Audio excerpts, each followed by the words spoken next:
Podcast. The legend that is Mike Graham is here. Very good evening. Very good, nice to see you. The man works so hard. We've just done plank. I've got a voice note, right? Yeah. Pete in Lincolnshire on Rachel Reeves, tears for fears, whatever, go.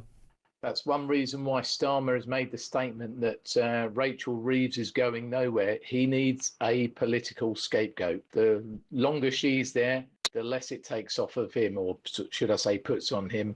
So, yeah, she's going nowhere. She's there to the bitter end. Quite interesting, Mikey, because Harry just said that she's actually seen as the hard one, the one who says we need to cut the benefits bill, we need to cut the money to the NHS. But he has thrown her under the bus. Oh, no question. And it wasn't nice to watch. There seems to be things coming out. First of all, we were told it was personal and we don't want to be disrespectful. Then apparently she had an argument with the Speaker. Yeah. But you know what? This is going to sound really harsh. I wonder whether they were crying when they took away pensioners' money. I mean, well, you know, they made some horrible decisions. Well, I mean, we were hearing, I think it was last week, that she was crying quite a lot last week because obviously, you know, the welfare bill problem was already becoming apparent, and Keir Starmer clearly wasn't doing anything about it. No. And I mean, for her, almost her entire sort of, you know, future was based on getting this $5 billion back from the welfare bill, and now she's not got it. No. So she knows that she's got nowhere to go, and she also knows she can't really put up taxes. I mean, we keep hearing lots of... They will put up taxes. Well, yeah, but how, though? They're going to have to jiggle about with a lot of different things. They're going to have to mess about with sort of, you know, thresholds, and they're going to have to lower thresholds, start taxing people at a higher rate, you know, lower down, that kind of thing, you know. So it's complicated. They can't just suddenly go, we're going to put a penny on income tax. They could do that. But isn't it fair enough, and we're both of an age, right? Is it not, you know, and look, I'm British, and the debacle that was the Tories, I wanted this Labour Party to succeed. It's a year on Friday. It's an absolute disgrace. It's horrible. And it's not just... You're right, it's horrible, it's disorganised, it's chaos. Yeah. It's absolute chaos. Yeah. The fact of the matter is, there's no other way to describe it but to say, in my lifetime, nearly 60, not that I've got a complex, every time there's been a Labour government, however it's dressed up, however it's spoken about, at the end of the day, they tax the rich. That's all they damn well do. They control the game. And they spend all the money. Absolutely. You know, you remember Liam Burns' note that he left for the Tories. We've spent all the money. They always spend all the money because, as Margaret Thatcher says, they always run out of other people's money. And they haven't got any money now. And also there's pressure coming from the international markets and also from international organisations who are saying you can't borrow any more money. You know, the price of gilts went up again today. But also what Harry said, he was watching it on his phone. You'll have a view on this. And he said, forget all the tears and everything. If you want, but those markets, those bond traders, all those people that brought down Liz Truss are going to, but the pound's dropped 1.5% against the dollar, they're going to be going, let me get this right, the woman who is running the entire fiscal policy of the United Kingdom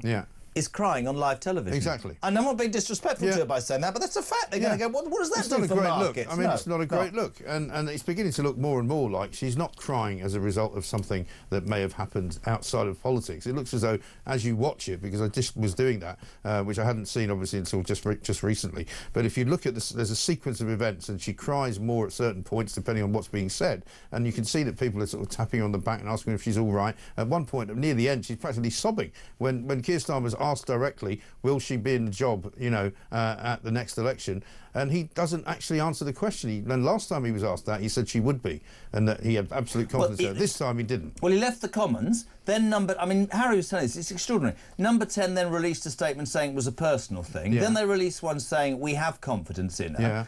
And then the personal Twitter, his personal X account, right, released by Number 10, was a video of him attacking Badenoch or defending, and it said, didn't our Prime Minister do well today? And sat next to him on the video was her sobbing her heart out. They took it down after 3 minutes. They just don't get stuff right, They're so incompetent. They get everything wrong. That's the problem. Again, you know, he goes and gives two big interviews, big set-piece interviews, one to Tom Baldwin, who's a Labour, you know, sort of apparatchik, so that was always going to be nice and soft. But even at that, he didn't actually make anybody think that he was a real individual. And when he gave the interview to Josh Blancy from the Sunday Times, you know, he admitted all this stuff that, you know, he didn't basically know how to do his job. He's basically admitting he doesn't know how to do his job. He gets distracted by international affairs, which he doesn't need to get distracted by because nobody cares what he thinks. I completely agree. Let's go to the phone lines. Hertfordshire, Andrew. Mike Graham is with me. 2 minutes on Drive. What you got? Well, first and foremost, don't take work home and don't bring home to work. That's the reality of it. Starmer is finished. I've told Mike before and you as well. The reality is we're at the end of the line. What they'll tax is, she said it time and time again, earned income, pensions. So you're being paid a pension, they'll put 10% tax on it. That's where they'll get the money. And Angela Rayner, they all like her. She's a yummy mummy with a new plastic chest. Her personal history, when the tabloids are finished with her husbands and children, she'll be decimated. They've got to go. And every single day, they write another line on Nigel Farage's manifesto.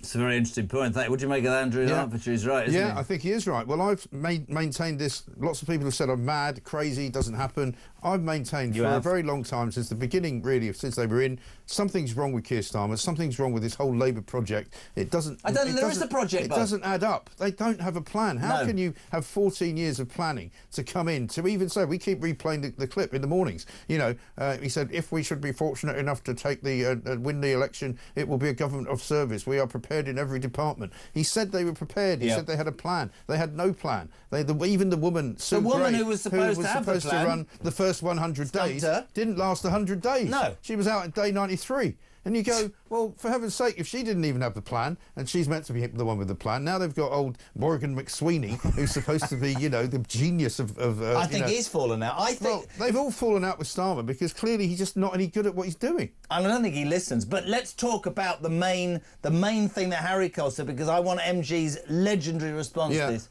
Angela Rayner as the Prime Minister is a very real possibility. Very much on the one hand, on the one hand, single mum from a council house in... I mean, it's an extraordinary She's a grandmother now, isn't she? She's a grandmother.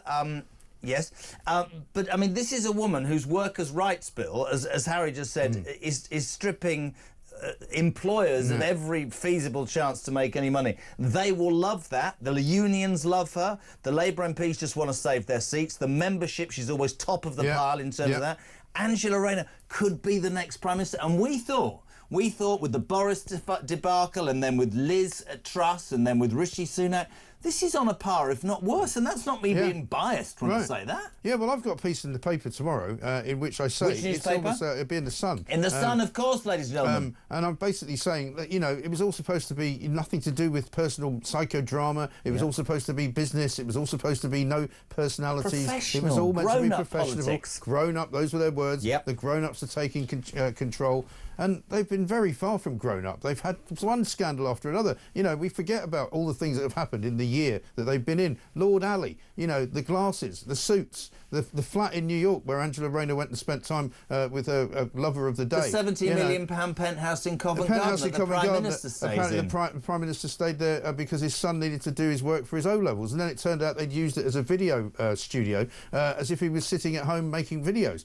And, you know, the questions about his relationship with his wife. There were questions about whether she goes with him on certain trips, doesn't go with him on other trips, appears occasionally, doesn't appear. You know, the firebombing story. Yep. You know, it goes after, you know, he's got the convicted fraudster he appointed as the Transport Secretary, his best mate, Tulip Siddiq, who's been done or is being investigated for corruption charges. In Bangladesh. Even though she was appointed as a corruption minister, you know. I mean, it just you it goes really on. Couldn't make that up, it goes on and on and on. The U-turns on pensioners' fuel allowance, the U-turns on the grooming gangs.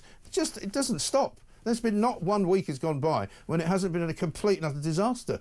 And that in itself, when you think about the amount of time they had to plan and the amount of you know, I have to say, they didn't win it, the Tories lost it, but there was a massive amount of goodwill. The British public had stopped listening to the Tories, but this side, let's go to Epsom. Daniel, you're through to MG and JK. You've got 2 minutes. Go. Cool, what a partnership. I just want to say that Starmer and Reeves, and they all wanted this job. They couldn't wait to get in, and once they got in, they're now looking at each other. They don't know what they're doing. Well, unfortunately, the Tories were bad. I'd be the first one in the queue to say that the Conservative Party were bad, right? And they didn't do a lot of the things we asked them to do. They didn't at the end, no, you're right. Yeah, but look what you've ended up with. You've ended up with this absolute shambles of a government. We're going down the gurgler, as Mike would say, and, you know, we can see it happening. We can see the decline and the degradation. Things are getting worse. And I don't think we've got another 3.5 years of this or 4 years of this. And I'm absolutely petrified about what they're going to do, because if the socialists and the far left get in, I mean, man, things are just going to go on a steep... I'm gonna say something that's really quite weird to everybody, including MG. If she does become, and the far lefts, the loonies take over the asylum, there's one thing, and I'll be, 64, and you'll be 68 when she's gone or they're gone. there'll never be another Labour government. People, because the younger generation who do not remember them bankrupting the last country, who fell the last time they were in power, who fell for, let's be honest, the BS, and that's what politics unfortunately is. The Labour Party tax the richest to most successful. Millionaires are fleeing this country. People can't run business because of NI rises. We're allowing people come into our country and take advantage of our public services to the detriment of our own people. It's an absolute joke. But you have to believe that you get through it. I also, whenever I talk to a Tory MP, I'm quite vociferous because their incompetence, their inability to do what they told us they were going to do, they are responsible for this mess, this chaos. Well, they had a fantastic opportunity when they got in 2019. Boris Johnson had 80-seat majority. 80-seat majority. Yeah. You know, by the time he left, by the time Rishi Sunak went out of it, I think it was down to 50 because of all the machinations that had gone on. But, you know, they should have taken this country through and absolutely into the stratosphere. And to be honest, I was very optimistic that would happen when Brexit happened at the end of January of 2020. But then suddenly there was COVID. And unfortunately, they all literally collectively, you know, crapped themselves. I'm sorry to say that at this time of the day. But that's what they did. They didn't show leadership. They didn't show sort of guts. They didn't show any kind of amazing interest in actually keeping Britain together. What they did was they followed Chris Whitty, who now looks like more of a villain of the piece than anything, because he advised everybody... Doesn't he a minister for Keir Starmer now, isn't he? I think he's an advisor of some kind, right? But it turns out that he's the guy that rubber-stamped the care homes decision that was made, which made so many older people die, which made so many people lose their loved ones without being able to see them. You know, the old nonsense of you have to go home and you have to stay in your house, and all of that rubbish that we didn't need to do. And we, of course, were saying that at the time here at Talk. We were the only people saying it, and it now turns out we were right all along. And they were completely wrong, and they completely smashed the economy and smashed the country into smithereens. And now we've got a new generation of kids who don't even want to go out the house, they don't want to work, they want to be on benefits, they'd rather do a little bit of work if they can, but, you know, we've supported them all through the rest of their lives, and that's where we are. We're in a terrible place. Daniel, thank you for that. Mike, very quickly before you go, Sean, look at me, Diddy. Sean P. Diddy, Sean P. Diddy has been found not guilty of sex trafficking his ex-girlfriends through a decades-long criminal enterprise, but about an hour ago he was convicted on 2 counts of transportation for prostitution. Now, I don't know what that means, but apparently a custodial sentence could await. His lawyers, after the verdicts, have asked the rapper to be released on bail. The verdict is a partial victory for the music mogul, who has spent 10 months in federal prison vehemently denying the allegations. What is trafficking of prostitution? I think it must mean moving people across state lines, which is sometimes what they do people for, you know, where you've actually helped somebody in the act of prostitution to do the prostitution. I'm not really sure. But he sent an Uber for a prostitute. It could be that. It could be something as simple as that, or it could be that he drove somebody, or he got somebody to drive them, or he moved them from point A to point B. You know, moving them from one place to another is what trafficking generally is. It's a massive story. There'll be lots of it online in The Sun from 10 o'clock tonight and tomorrow in the paper. Breaking news, Sean Diddy Coombs cleared of sex trafficking, which is, I guess, the most serious. Not that this guy's out the woods yet, but that's an interesting story.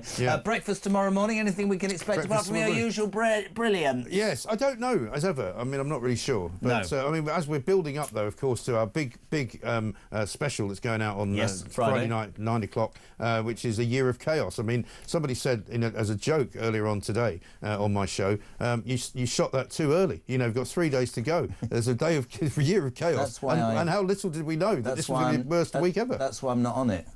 Because we're making an alternative one for this week. So you and I do that tomorrow. We should do part 2. Before he goes, where are my banknotes? Have you got my banknotes ready? Ladies and gentlemen, yesterday, a certain bank official said it would be a very good idea if we changed the face. You've put it up before I've introduced it, you lot. What is wrong with you? Change the faces on the banknotes to make it more DEI exclusive. Yes. So we've mocked up a £10 note with the king of breakfast radio and television, Mike Graham. Have a look. There he is. What's... Mate, that's AI. That's looks awful. Like you've stuck your fingers in a light socket there, son, doesn't it? I look like Leon Britton. Remember him? Yes, you do look like... I'm not enjoying that one. You look... Welcome to the funeral parlour. It's not great. Yeah. You want to think that's bad? Have a look at me on a nifty. Have a look at me on a £50 note. This is absolutely... Is it happening? I look like I'm in the middle of a poo. I think, honestly, oh dear. Yeah, why are you so serious? Because I'm in the middle of a poo. Yeah, doesn't look You good. look like you've an electric shock. Yeah. I'm in the middle of a poo. Yeah. I mean, this is why AI, for me, just doesn't work. No. You know. Have you seen me a picture in the boss's office, me in a pair of Speedos with a pina colada? I have seen that. Cross-eyed, saying Jeremy Carl's travel agency. I thought it was genuine, that one. Did you really? Yeah, there you go. The legend, that is Mike Graham. Thank you as ever, my friend. Back tomorrow morning, 6 o'clock, Morning Glory. The only way to wake up. It is absolutely barnstormingly brilliant. Mike, back tomorrow. It's 18 minutes to 5. You want to be on between now and 7. Loads to talk about.